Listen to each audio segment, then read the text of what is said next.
Le Lévitique, chapitre 4. L'Éternel parla à Moïse et dit: Parle aux enfants d'Israël et dis: Lorsque quelqu'un péchera involontairement contre l'un des commandements de l'Éternel en faisant des choses qui ne doivent point se faire, si c'est le sacrificateur ayant reçu l'onction qui a péché et a rendu par là le peuple coupable, il offrira à l'Éternel pour le péché qu'il a commis un jeune taureau sans défaut en sacrifice d'expiation. Il amènera le taureau à l'entrée de la tente d'assignation devant l'Éternel, et il posera sa main sur la tête du taureau, qu'il égorgera devant l'Éternel. Le sacrificateur ayant reçu l'onction prendra du sang du taureau et l'apportera dans la tente d'assignation. Il trempera son doigt dans le sang, et il en fera 7 fois l'aspersion devant l'Éternel, en face du voile du sanctuaire. Le sacrificateur mettra du sang sur les cornes de l'autel des parfums odoriférants, qui est devant l'Éternel dans la tente d'assignation. Et il répandra tout le sang du taureau au pied de l'autel des holocaustes, qui est à l'entrée de la tente d'assignation. Il enlèvera toute la graisse du taureau expiatoire, la graisse qui couvre les entrailles et toute celle qui y est attachée, les 2 rognons et la graisse qui les entoure, qui couvre les flancs, et le grand lobe du foie qu'il détachera près des rognons. Le sacrificateur enlèvera ces parties comme on les enlève du taureau dans le sacrifice d'action de grâce, et il les brûlera sur l'autel des holocaustes.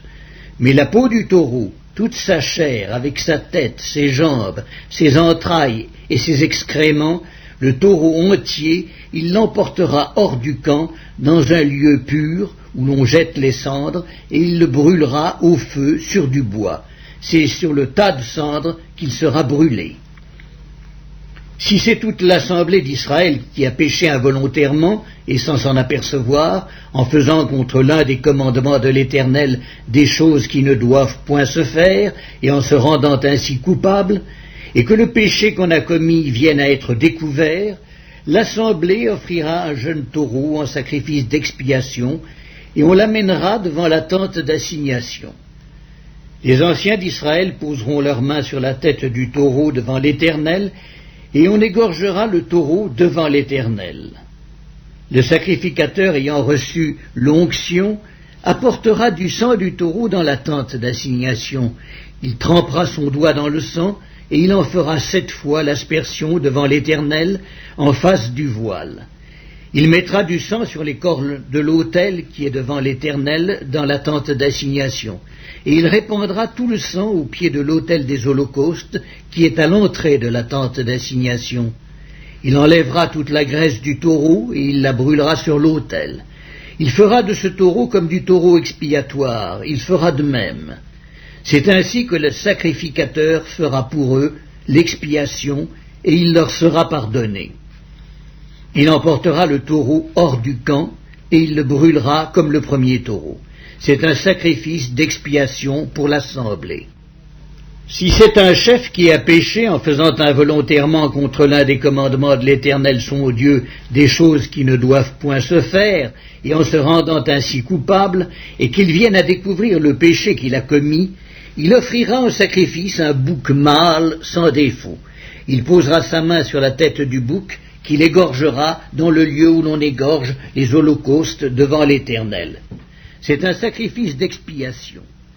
Le sacrificateur prendra avec son doigt du sang de la victime expiatoire, il en mettra sur les cornes de l'autel des holocaustes, et il répandra le sang au pied de l'autel des holocaustes. Il brûlera toute la graisse sur l'autel, comme la graisse du sacrifice d'action de grâce. C'est ainsi que le sacrificateur fera pour ce chef l'expiation de son péché, et il lui sera pardonné. Si c'est quelqu'un du peuple qui a péché involontairement, en faisant contre l'un des commandements de l'Éternel des choses qui ne doivent point se faire, et en se rendant ainsi coupable, et qu'il vienne à découvrir le péché qu'il a commis, il offrira en sacrifice une chèvre, une femelle sans défaut, pour le péché qu'il a commis.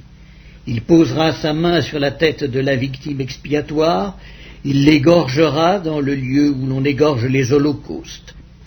Le sacrificateur prendra avec son doigt du sang de la victime, il en mettra sur les cornes de l'autel des holocaustes, et il répandra tout le sang au pied de l'autel.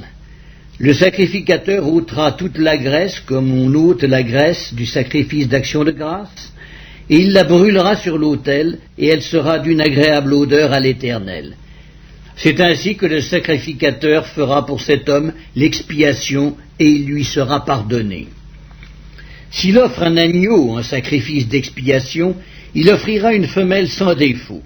Il posera sa main sur la tête de la victime, qu'il égorgera en sacrifice d'expiation dans le lieu où l'on égorge les holocaustes. Le sacrificateur prendra avec son doigt du sang de la victime, il en mettra sur les cornes de l'autel des holocaustes, et il répandra tout le sang au pied de l'autel. Le sacrificateur ôtera toute la graisse, comme on ôte la graisse de l'agneau dans le sacrifice d'action de grâce, et il la brûlera sur l'autel comme un sacrifice consumé par le feu devant l'Éternel. C'est ainsi que le sacrificateur fera pour cet homme l'expiation du péché qu'il a commis, et il lui sera pardonné.